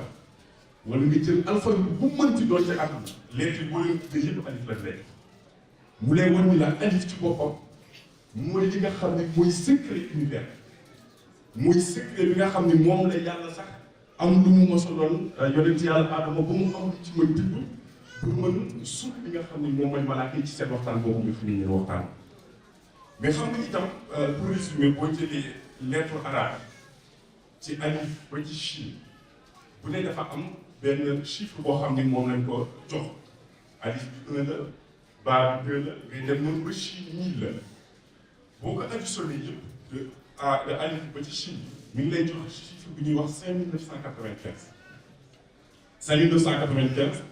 li ko nit ñi xam ne moom la ñuy wax ni mooy le chiffre de l'univers parce que lépp looy def ci univers bi rek faaw nga tudd ko te faaw nga jaar ci chiffre yi donc chiffre mooy chiffre de l'univers mais gis nga boo jëlee par exemple pour jeexal foofu nga jël 59 xam nga 5995 59 la ak 95 boo ko additionné mi ngi lay jox 154 154 mooy Nabi Muhammad pour war na leen la secret univers bi ñu nekk mooy Seydina Muhammad te lépp yàlla mi ngi ko jaarale ci wa allama aadama asmaa kulluhaa bi nga xam ne moom la waxtaanoo nag li nga xam ne moom mooy malaaka yi ñu jël secret univers boobu noonu ak univers muy alif bi ñu jox ko Seydi Mouhamed El Cheikh ne ko kaay defal sa mission loolu buñ ko jox loolu ku mu doyul maanaam kuy xalaat am seetantal ku ne loolu bu la doyul man dama xamul leneen lan moom moo lay doy te duggagul ci laam waaw léegi moom duggagul ci laam bi day bàyyi ba ci kanam bu bàyyi ba ci kanam muy duggaat dugg ci laam waaw ñu jël kon ñu ma wax secret univers jox ko Seydi Mouhamed El Cheikh parce que dafa war nekk ki nga xam ne moom mooy doxal univers te moo ko yàgg di doxal tur bi yàgg na nga laaj ma question yi nga xam ne yu am solo la xam nga Seydi Mouhamed El Cheikh bu doon par exemple dafay wax ak suñuy nopp yi rek du ñu mën maanaam li Al Khalifa wax bu ñu peut-être ñun ñëpp ñëw teew da ngay gis koo xam ni daf mel ni les 5 continents ñëpp ne teew nañ fi amul continent bi nga xam ni des na waaw nga jël continent yi ñëpp daal fi daal di ñëw teew te li Al Khalifa wax kenn boobu nekk ñun ñëpp la ñu ñëw parce que moom ci nguur yi ci boppam moom nga gis jeunesse bi nag jeunesse bi daal di ñëw ci Seydi Mouhamed El Cheikh naa jeunesse bi dañoo xiit ndax àdduna bi dafa lëndëm seytaane dafa dëkk yàlla ne ko lan nga tabax ci bu baax yëpp mën danaan maa ko yàlla ne ko nag am naa ñoo nga xam ne bu ma demee ba nga lëndëmal àdduna boobu lëndëm naa yónni ñi nga xam ne bu ñu ñëwee ndeysaan dana leeral àdduna ba lépp maanaam leer ma dégg fan yi ci benn waxtaan ci diaspora bi Seydi Ibrahima Ndiaye muy wax ni dafa mel ni àdduna bi bañ ko créé ba léegi li jógee ci leer li dem ci xëy na dafa mel ni àdduna bi mu ko xam musu ko univers musu koo xam ndax lan boobu fekk na Seydi Mouhamed El Cheikh wax naa ko ruux yëpp ubbi na secret ruux yëpp ba ruux yi lenn lañ soxla mooy li koy dundal ndaxte ruux dafa am lu koy dundal mooy lumière yaram dafa am lu koy dundal mooy ñam boo jëlee li yàlla di wax kullu washrabu wala tusrifu innahu laa yuhibbul musrifin parce que day ragal bu demee rek maanaam ba mu xaw ëpp tuuti maanaam lekk yi xaw duggante da nga waroon jox ruux bi jox too ko ndaxte solo ko ak lekk ba mu fekk ba nga xam ne nag da ngay daal di tayal dootu mën nag maanaam jàmm yàlla ni ko waree sang bi daal di jël ubbi wax ak ñoom xëcc leen xiir leen ci jàmm yàlla ñoom ñëpp ñu ñëw mën teew ñu doon ñi nga xam ne dañoo juddee ci ñii ci ay famille religieuse la ñu jógee ñii am nañ ci leneen lu ñu nekkoon mais ku ne pour actionner bouton bi nga xam ne moom moo tax sa bopp war mu dégg moo tax nga war bàyyi lépp ñëw nga daal di bàyyi lépp rek daal di ñëw daal di teew xam naa comme waxtaan nga xaw guddi ma yemale ko foofu rek macha allah ñoom macha allah jërëjëf Seydi Rawat merci beaucoup. Donc un discours qui s'adresse aux âmes et qui les abreuve, raison pour laquelle la jeunesse qui vit dans un monde sombre et en quête de lumière est sensible à ce discours et suit le vénéré guide qui vient sauver la mission de la fin des temps, mais également il a une représentation particulière, tel un Oulouriyat, car il entretient une relation particulière avec chacun dans la façon dont il abreuve son âme. Machallah. Merci beaucoup pour cette belle intervention. Donc, je passe la parole à Cheikh Adama. Merci Mohamed. Voilà qui est Seydi Mohamed El Cheikh. 4 interventions, 5 même, de Seydi Rama, et toutes les prescriptions décrivent la même personne, mais de façon différente. La parole maintenant est à Cheikh Ablaye, Cheikh Moussa Fall. Moussa Fall, tout le monde a donné son sens, sa vision sur le thème Seydi Mohamed, la vie et l'œuvre de Seydi, la vie et l'œuvre de Seydi Mohamed El Cheikh. Pour vous, ce qui a été développé vous convainc ou vous avez un plus à rajouter? Et au-delà de la vie et l'œuvre de Seydi Mohamed El Cheikh, on aimerait faire la liaison avec ce qui lui a fallu une réussite en 2016. Cette réussite a été, si on peut dire, entachée ou entravée ou a été attaquée par des gens appelés, des personnes appelées détracteurs. Un moment qui a été vraiment difficile dans la vie, la traversée shahada de la daïra. Si vous nous faites un peu cette description de ce moment, au-delà de votre vision sur la vie et l'œuvre de Seydi Mohamed El Cheikh, qu'allez-vous nous dire? Assalamu alaikum. Permettez-moi d'abord, M. Ndion, d'adresser mes salutations les plus respectueuses à nos frères et sœurs de la Dahiratul Iman, mais aussi de magnifier la présence spirituelle de notre vénéré guide Maulaye Seydi Mohamed El Cheikh. Il n'est pas aisé de parler d'une vie qui est en train de se vivre et d'une œuvre qui est encore en construction. Le moins que l'on puisse faire, c'est, comme vous l'avez laissé penser dans la présentation, c'est de dresser un bilan d'étape. Et tout le monde ici présent conviendra avec moi que Seydi Mohamed El Cheikh, en réalité, n'a même plus de vie. Comme il aime à le rappeler, il a dédié sa vie à son maître spirituel, Maulaye Cheikh Ahmed Tijani Sherif. C'est pour cela que toute sa vie et toute son œuvre se construisent autour du projet de porter à la connaissance du monde la vie et l'œuvre même de Maulaye Cheikh Ahmed Tijani Sherif radiyallahu ta'ala anhu. Ce qu'il faut donc dire, c'est qu'à la fois, Seydi Mohamed El Cheikh mène une vie désintéressée et fait une œuvre humanitaire. Pourquoi une vie désintéressée et pourquoi une œuvre humanitaire? Une vie désintéressée dans la mesure où, du 10 avril 1997 au 28 janvier 2022, tous les actes que Seydi Mohamed El Cheikh pose s'inscrivent dans une double dynamique. D'abord, revivifier l'islam, en plus de revigorer la tariqa tijane, sans attendre en plus un avantage de quelque nature que ce soit. Ça, c'est une vie désintéressée. Une œuvre humanitaire, tantôt quelqu'un a parlé de sa volonté ou bien de sa mission salvatrice pour l'humanité. Il n'y a pas autre expression qui puisse résumer cette dimension humanitaire de l'œuvre de Seydi Mohamed El Cheikh. Donc j'entends par vie et œuvre de Seydi Mohamed El Cheikh en réalité comme un ensemble de défis, un ensemble de contraintes, de gloire également, que Seydi Mohamed El Cheikh entend relever avec le concours du ciel dont il est l'argument et le travail de compagnon dont il est le guide bien guidé. Alors, la vie et l'œuvre a connu ont tous connu une réussite jusqu'en 2016. Et en 2017 également, il y a eu une campagne de dénigrement, effectivement. Et je retiens de cette période un épisode transitoire entre l'émergence de la Khadra et l'étape de sa maturation. C'est-à-dire qu'en 2016, il y a eu une augmentation numérique de ceux qui s'intéressaient à Seydi Mohamed El Cheikh. Et en 2017, la Khadra a pu comprendre que l'homme était capable de bassesse, de jalousie débordante. Deux faits majeurs attiraient mon attention principalement. D'abord, ceux qui critiquaient Seydi Mohamed El Cheikh ne l'avaient pas assez côtoyé pour pouvoir faire un tableau lugubre de sa personnalité. Ensuite, ceux qui le dénigraient, pour la plupart, le célébraient avant la campagne de dénigrement. Et ils l'ont dénigré pour la seule et simple raison que Seydi Mohamed El Cheikh s'est montré plus fédéraliste que divisionniste. Parce qu'au regard de sa méthode, il a refusé de s'aligner dans une des tendances séparatistes qui minaient l'harmonie de la tariqa tijane. Et la leçon principale que j'en tire, c'est que d'abord Seydi Mohamed El Cheikh sort toujours vainqueur de ses confrontations frontales. Malgré l'ampleur de la campagne de dénigrement, il est resté constant dans sa conduite avec un flegme extraordinaire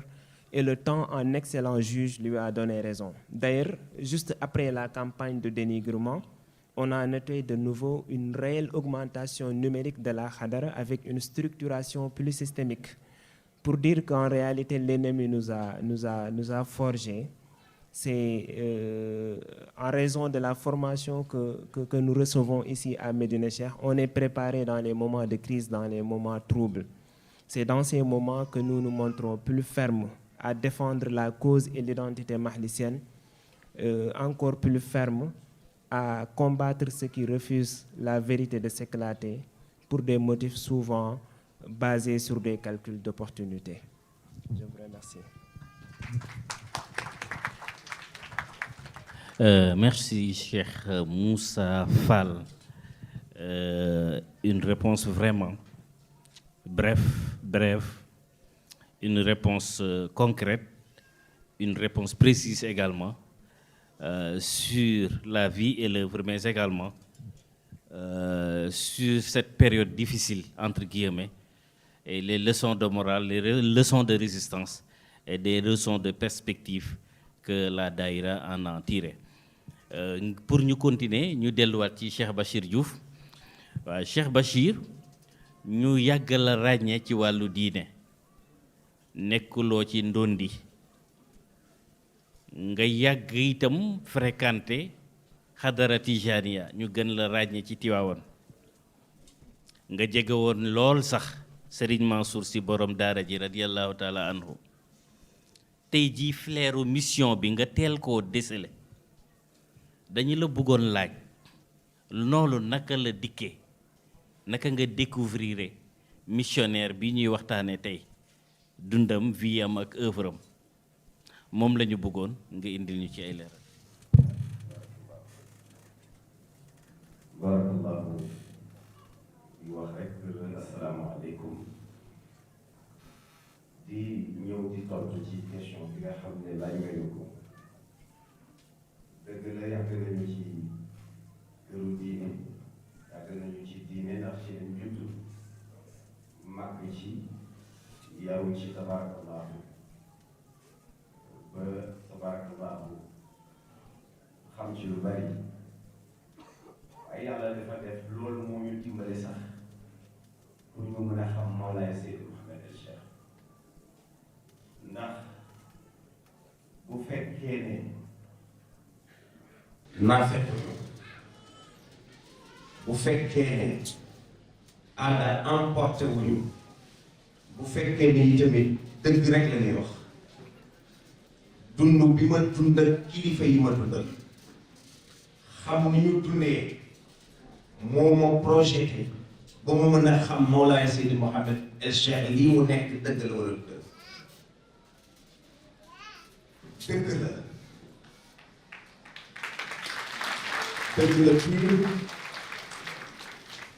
ndax Mawlaay Seydi Mohamed El Cheikh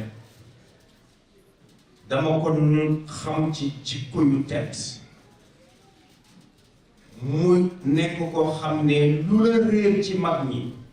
je pèse bien mes mots lu la réer ci mag ñi laa wax boo ko xoolee ci moom gis ko kon bu ñu yàlla dimbalee ba ñu xam mag ñi bu ñu ko gisee danañu xam ndax moom mii li mag ñi doon dund lay dund wala dund ko moom lay dundoo ndax sax nag yàlla daf ko defal loo xam ni moom rekk la ko yàlla defal te mooy moo mën ci ruux yi dara man dama sentir ne donte sax ci foofu laa yaroo ci diine toll ci yàlla defal ñu ci li ñu ci defal waaye gëm nañu ne yokkute bi ñu am bi ñu xamee Mawlaay Seydi Mouhamed Al Cheikh dafa ëpp sax kon tabarakallah boo gisee mën nangul ko lii mu doon xam bi ma xam ne yàlla subhanahu wa taala moo jël li mu jël teg ko ci loxo yonent bi sallallahu alayhi wa sallam jël li mu yoroon teg ko ci loxo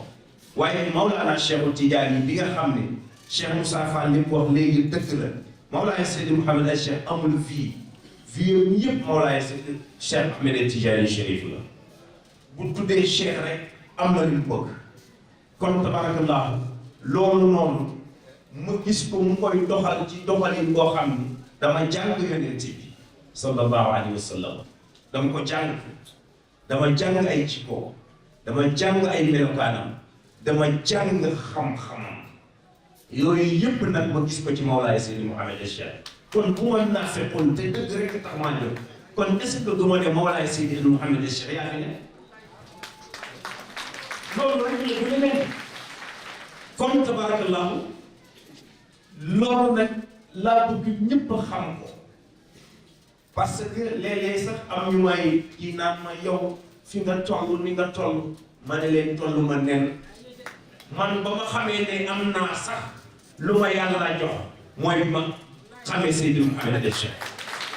wallaahi azim yàlla rek xam nga yow Mawlaay Seydi Mouhamed Al Cheikh ci jikkoom ci melokaanam nit ku koy gis sax di ko dénigré man dan may jaar parce que bu yonent bi ñëwoon sallallahu alayhi wa sallam Mawlaay Cheikh Tidiane bu ñëwoon ñii nga xam ne ñooy diine Mawlaay Seydi Mouhamed Al Cheikh danañ diine yonent bi danañ diine Mawlaay Cheikh Tidiane parce que amul lenn ku doon lu desee ku desee doon Mawlaay Seydi Mouhamed Al Cheikh dafa doon te li mu doon amul virgule bu ci day ci yonent bi doon na ko pire doon na Cheikh pire dara ci virgule laa wax dañu ci kon kooku ku ko gis wax dëgg yàlla war nga xam ne kii ci doxalinam ak waxam ak ci jëfam ak ci jëflanteem nag ci jëflanteem ak mboolem ku fi nekk ku ci nekk Cheikh Rawaan wax na ko léegi ku ci nekk am na lu mu jëflante ak yow lu mu jëflantewul ak sa morom nit ku ko bëgg fii rek am na lu tax nga bëgg lu bokkut ak sa morom li tax mu bëgg kon Mawlaay Seydi Mouhamed Al Cheikh moo fi nekk yàlla doxal na nag tant d'années ñu toog di xaar bés bii muy bu suba bi muy ñu war ko tapp Imaam al Mahdi Muntaza gi sax dañ koy dindi ndax jeex na ku ñu doon xaar ba agsi na kon amatul Muntaza Imaam al Mahdi mu ngi fi loolu nag la yàlla dogal kon loolu daal moo tax tabarakallahu man awma lenn loo xamante ni tabarakallahu gis naa ko loo xam ne lu may mën a naqari la wala lu may metti ci Mawlaay Seydi Mouhamed Al Cheikh lu ko di ci gis yonent bi di ci gis Mawlaana Cheikh Tidiane salaamaaleykum wa rahmatullah.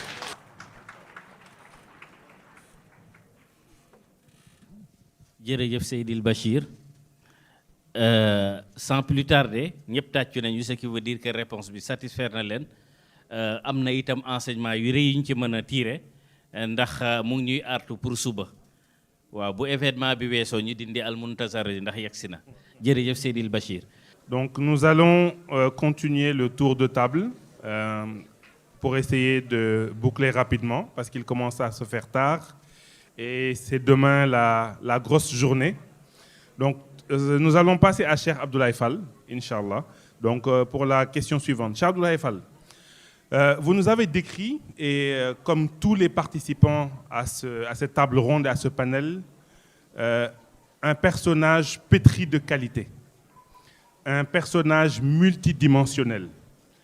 un personnage qu'on ne saurait qualifier uniquement avec des mots,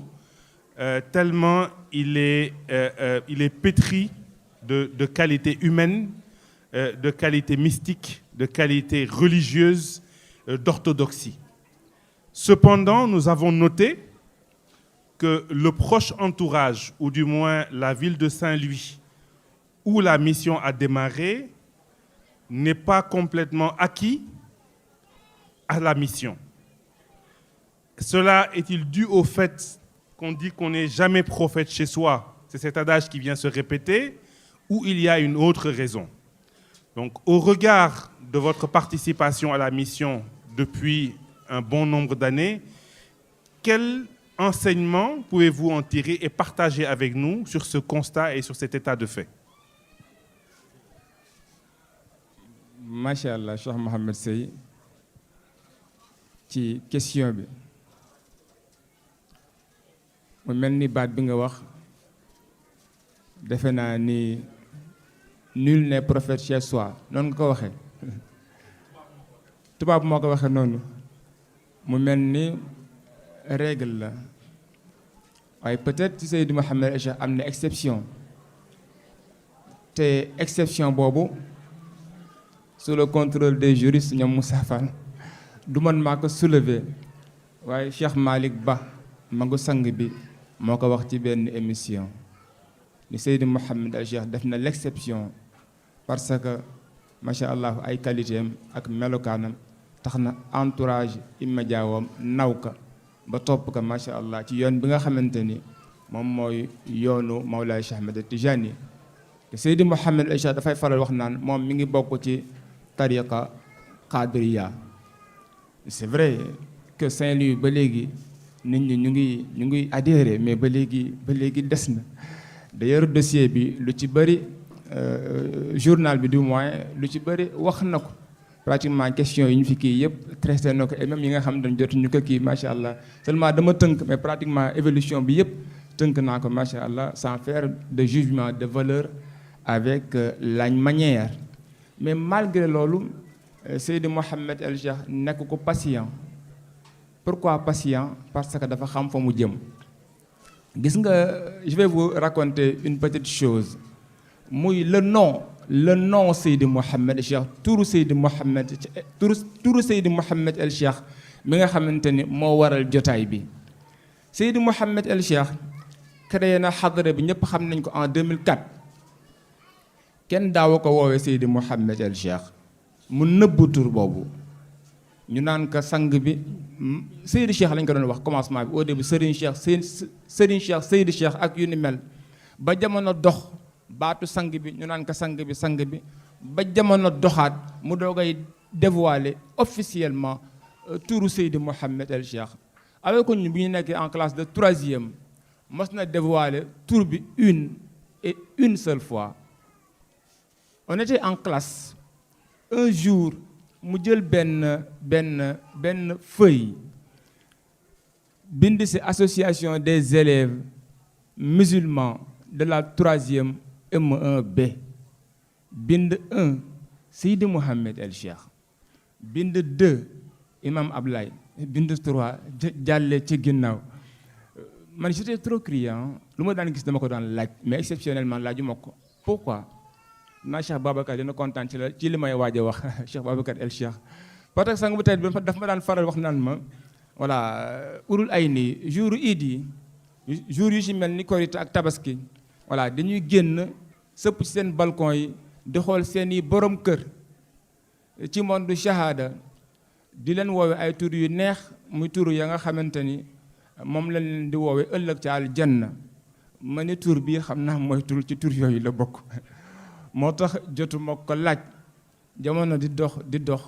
ba mu dévoiler ko mais damay def benn porox ndoll bu ndaw rek par rapport ak question bi woon sànq muy surtout jour bi nga xamante ne ndeysaan si la décidé définitivement quitter les bancs. C'était un jour parce que jàngale na ko ñun ñaar dañoo def classe de 3e 2 fois pour des raisons peut-être que vous connaissez, mais 2e année bi ñu jàng quelque temps Seydi Mouhamed El Cheikh ñu toog quelques jours gisuñu ko fekk jot nañu def ay devoir jour boobu man maa jël devoir yi yóbbul ko maa ngi ko fekk si bitiku Cheikh Ibrahima Ifra male mu yàgg wax parce que moom ndeysaan dafa nekk ku baax ku tedd ni ngeen ko xame ak ni muy jëflante ak yéen macha allah mu boole ñu woon ci ay activité am ci ay programme am yàlla xam na ko ci zahir ak ci baatin ba heure bu ñu jugee rek xam nañu fañ koy fekk jour boobu ñu jël devoir yi dem ci bitiku Ifra fekk ko mu toog mi ngi soloon jàllaabi bu xaw a marron gis nga benn affaire am na xam naa du ñàkk sama mbokk jàññee ni daañu ree parfois damay xool photo Seydi Mouhamed El Cheikh yi naan ndaw laak xale laak yooyu muy gën a yàgg yi ma xool ko man personnellement kama daan gis ak kii bokkul sañuloo ni nii la tolloon waaye man kama daan gis ak photo yi bokkul dafa nekkoon toujours ku costaud am jëmm yàlla xam na ko ma fekk ko foofu jour boobu mu ngi sol benn jàllaabi bu xaw a dóomu taal ma jox ko devoir yi mu xool de très bonne note ba si yaa commencé di xotti par benn di xotti billaahi yàlla xam na ko muy xotti man ma tiit ba si yàgg nag tiitatuma ma ni peut-être waa ëhlu bureaucratie ñoo amul chance ma ni xëy na waa ëhlu bureaucratie ñoo amul chance ba ci yàgg ma yëg ni lam ma yàgg wax muy mission ba mu war a dox en 2022 moom moo jël son envol te ce sont ses propres termes wax na ko ci benn gàmm ni il n'était pas destiné à être un bureaucrate mais plutôt à un destin de missionnaire. Et Seydi Mouhamed El Cheikh, comme vous le savez, il a toujours été fidèle à son destin et à sa destinée de missionnaire universel. C'est pourquoi d'ailleurs, il n'a jamais cessé de présager et de prédire l'envergure de sa mission. Vous allez certainement convenir avec moi, chers frères et sœurs de lumière, qu'aujourd'hui, des hommes et des femmes, tous bénis, en provenance de divers horizons et à bord de différents moyens de locomotion, convergent et rallient Médina Cheikh, cette prestigieuse université de Mawlaay Cheikh Ahmed Tijani, pour apprendre à lire et à écrire des lettres en lumière, conformément au verset 27 de la sourate 22 wa adhin fi nnaasi bil hajji ya'tuuka rijal wa ala kulli damirin ya'tina min kulli fajjin amiq, et fait aux gens une annonce pour le hajj. Ils viendront vers toi à pied et aussi sur toute monture venant de tout chemin éloigné, car, excusez-moi de la redondance, dans cette cour royale, les cours enseignés relèvent de la congrégation des agrégés et des aristocrates du ciel, d'où la question de la place du pouvoir dans l'aristocratie céleste, la place du pouvoir dans l'aristocratie céleste. Mes chers amis doctorants, ça pouvait faire l'objet d'un projet, voire une thèse de doctorat et sciences des Lumières, mais seulement il faut impérativement avoir Seydi Mouhamed El Cheikh comme directeur de thèse pour pouvoir prétendre avoir une mention honorable lors de la délibération du jury. Je termine par dire que Seydi Mouhamed El Cheikh, chers frères et sœurs de lumière, il était quelqu'un très respecté par ses camarades de classe, très respecté aussi par ses professeurs, surtout celui d'espagnol et celui d'histoire et géographie, même si bien vrai que l'on sait que Seydi Mouhamed El Cheikh n'a qu'un seul et unique maître, Mawlaay Cheikh Ahmed Tijani, devant la grandeur de qui il ne cesse de manifester une admiration inconditionnelle, voire impressionnante. En témoigne d'ailleurs une grande métaphore. Lorsque Seydi Mouhamed El Cheikh dit quand je pense à Mawlaay Cheikh Ahmed Tijani, lorsque je pense, comment il le dit encore, quand je pense à vous, c'est comme si j'étais dans un avion qui survole le paradis pour décorer le décor. Cuando pienso en ti, es como si estuviera en un avión sobrevolando el paraíso. When I think of you, it's like I'm on a plane flying over paradise. عندما أفكر فيك يبدو الأمر وكأنني على متن طائرة تحلق فوق الجنة.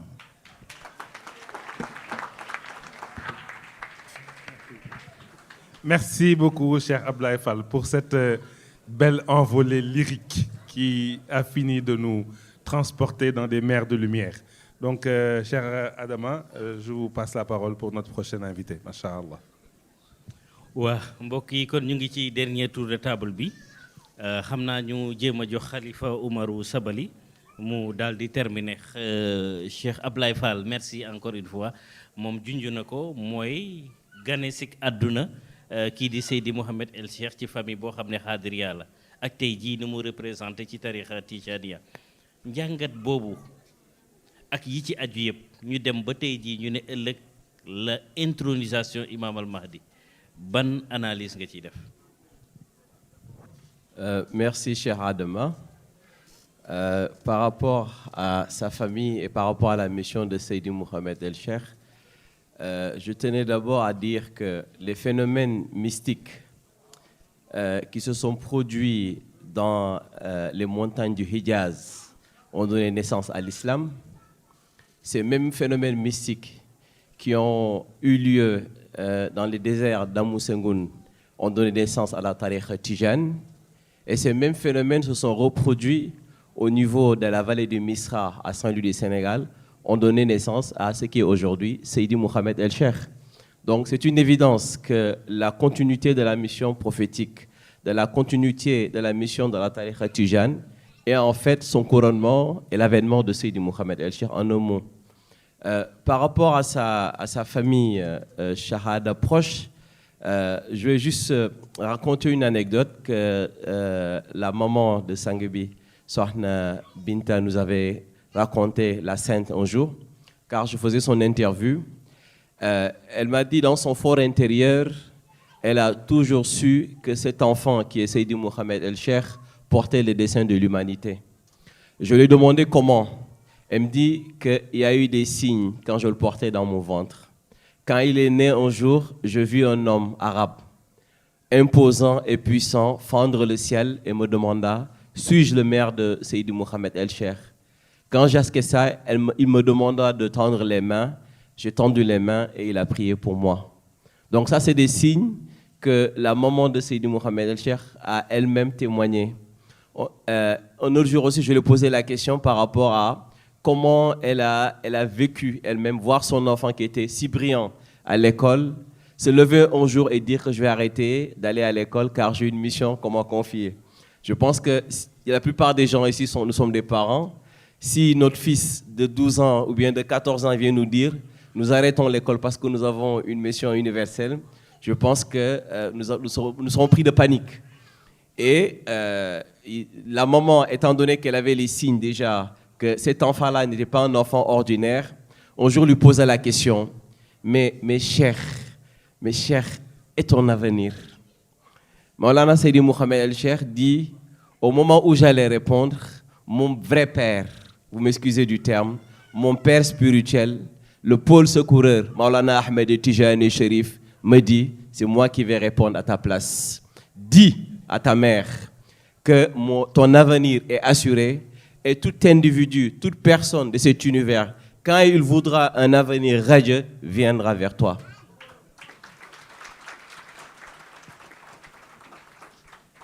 Donc, certes, il a été rassuré par Maulana Ahmed Tijani Sherif. Sa maman a été rassurée par Maulana Ahmed Tijani Sherif. Et ses frères peuvent témoigner parce que lors de son éducation spirituelle, ses frères qui partageaient la même chambre que lui, savait que Seydi Mouhamed El Cheikh était en train de faire une préparation pour porter les desseins de l'humanité. Ses frères peuvent le témoigner, car à maintes reprises, ils ont vu des phénomènes. mystique dans la chambre où ils étaient avec Seydi Mohamed El Cheikh. À la fin, ils avaient décidé de ne plus partager la même chambre que lui. Un jour, un de ses frères m'a raconté du soir, il dit, il était en train de prier debout. À un moment donné, il est sorti dans la chambre, il est allé dans la cour. J'étais en train de dormir et j'ai vu de mes propres yeux Serigne Babacar Sy radiyallahu anhu. Au Sénégal, Serigne Babacar Sy est un pôle aussi qui a mené la mission de la Tariqa Tijane pendant de nombreuses années. Il est très connu ici. Il me dit que Serigne Babacar me tapota, il me demanda où est Seydi Mohamed El Cheikh. Je dis il est dans la cour en train de prier. C'est quand j'ai fermé les yeux que j'ai réalisé que c'était Serigne Babacar qui venait demander Seydi Mohamed El Cheikh. Donc sa famille a été rassurée. A été rassurée par qui? Par Maulana Ahmed Tijani. Par qui? Par les prédécesseurs de Seydi Mohamed El Cheikh dans la voie Tijane, dans la voie vraie, dans l'islam, ainsi de suite. Donc, l'autre argument aussi que je peux donner par rapport à sa famille, c'est dans toutes les familles où ce qu'on appelle un pôle, un artab est sorti, c'est des familles khadr. Voilà, c'est des familles khadr. Donc, Seydi Mohamed El Cheikh n'a pas fait exception à la règle. La seule exception que Seydi Mohamed El Cheikh a apportée ici au Sénégal, c'est son nom de famille. Il a brisé les traditions, il a brisé des superstitions pour enfin montrer aux gens un islam vrai, un tariqa qui est revigoré depuis son avènement. Merci. Merci beaucoup Khalifa Oumarou pour cette prestation. Mohamed, pour... Notre prochaine question est pour Seydi Rawane. Seydi Rawane, quel regard portez-vous aujourd'hui sur l'impact de la mission universelle de Seydi Mohamed El Cheikh dans la diaspora? Donc vous qui y vivez, comment est-ce que vous ressentez aujourd'hui cette mission universelle et quel regard portez-vous dessus? waaw macha allah nga mission bi li nga sant bi di waxee du mission koy wala muy mission boo xam ne mission quartier waaw kii ñuy laajte ne moom la wala du moom lu ñu xool rek li fi ñëw ci mbooloo jóge ci continent bu nekk nañu xool loolu rek maanaam doy na li nga xam ni fekk rek dëgg la du mission koñ wala mission quartier la waaye mission universelle la waaye ci mission universelle du nit ñi rek waaw du nit ñi rek waaye mel na yeneen ñu bokkal univers nekk ci yeneen monde yi nga xam ne ñu ngi nekk ñoom ñëpp ñu ngi ci biir waaye du mission Sénégal rek dem Sénégal rek mission la ba nga xam ni diaspora bi tam na ci bopp mooy ñi nga xam ni mbokk yi nga xam ni ñun ñi ci la ñu jógee nekk à l'extérieur du Sénégal comme ni ma wax léegi y a nos amis qui sont là, ils étaient là aussi pendant le Mawlid, ils étaient présents. Je rappelle juste que la frontière du Mali est fermée. Moi, frontière de tout le Sénégal et Mali, à cause des comment ça s'appelle, des sanctions, restrictions de la CEDEAO. Malgré ça, ils ont fait un détour de je ne sais pas combien de kilomètres pour venir être présents ici. Et il y a d'autres aussi nationalités qui sont là. Donc, pour parler de la diaspora, je pense que toute la diaspora est présente. Et diaspora bi itam maanaam am na li nga xam ni maanaam mën nañu teg seen loxo xam nga y a ce qu'on appelle les enseignements du Mahdi. Les enseignements du Mahdi Mahdi teaching lañ koy wax ci anglais ak yeneen yi am na sax en italien ak ghetto en arabe nekk na li nga xam ni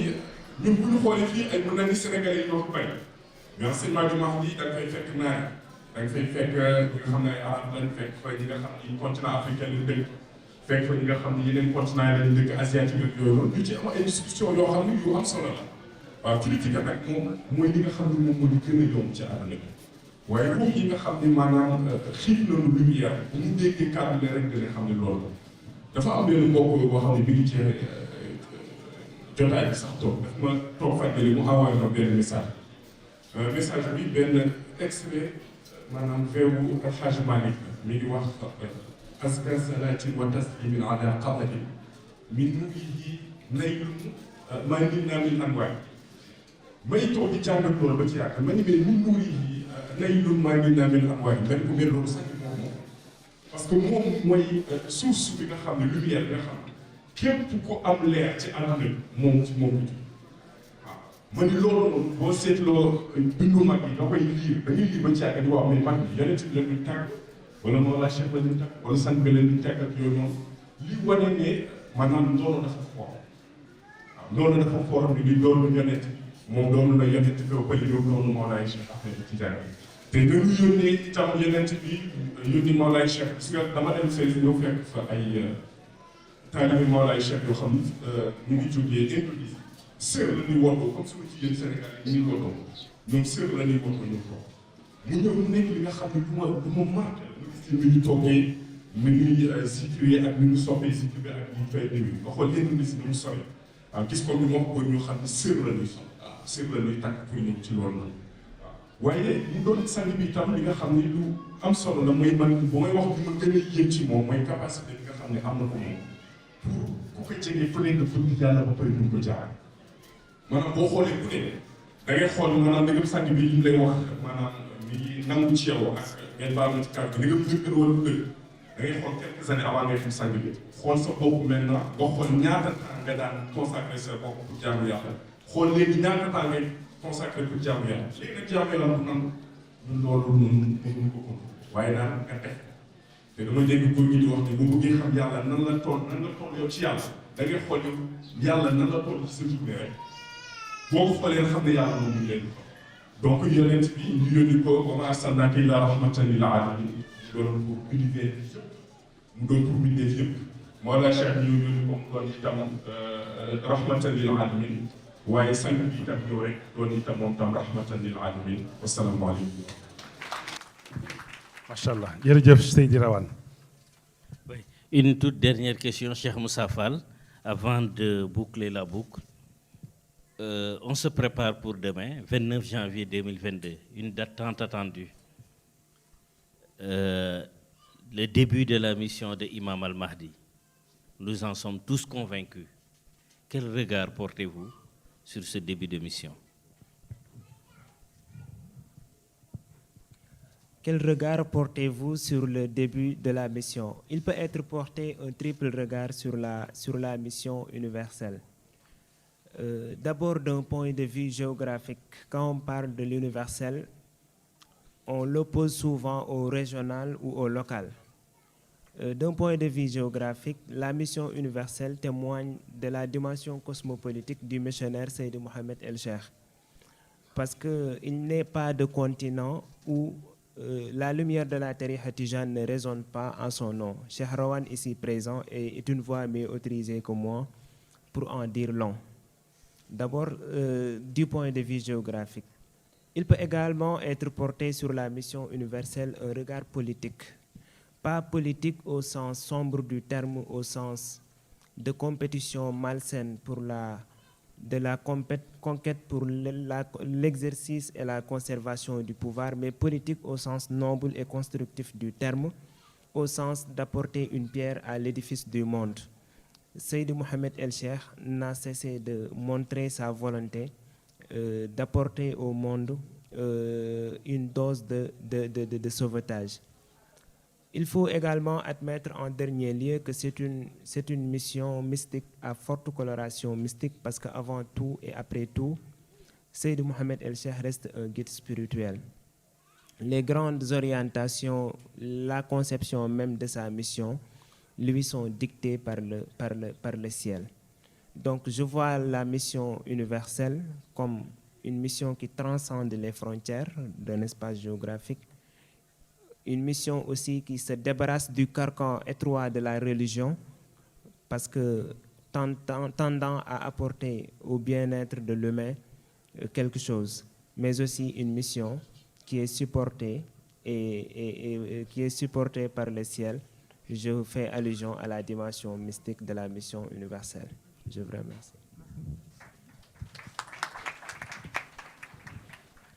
Merci beaucoup, Cheikh Moussa, pour cette très belle réponse. Suñu mbokk yi tedd yi, donc nous arrivons au terme de cette table ronde. Donc ñi remercier suñu panélistes yi ci participer yépp pour seen réponse yu amul morom yi. Ku ci nekk ci ñoom abordé na benn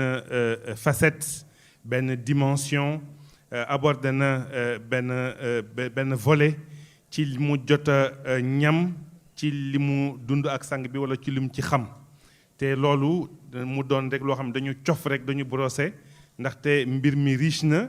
ba mënuñu daj lépp rek ci benn tour de table en quelques heures moo tax daal ñuy ñëw di remercier ñëpp di ñaanal mbokk yëpp guddi jàmm ndaxte suba mooy bis bu mag bi tey dañu doon tijji rek ñu bàyyi ñëpp ñu noppalu ndaxte ñëpp duñu tukki ñëw tey te suba mooy bis bu mag bi dañu xaar suba mooy le 29 bi ñu doon xaar boobu ba léegi. Nous remercions tout le monde pour votre attention et nous nous donnons rendez-vous demain pour le grand jour, Inch'Allah. Assalamu alaikum wa rahmatullah. MCTV, la chaîne qui enseigne, la chaîne qui éclaire.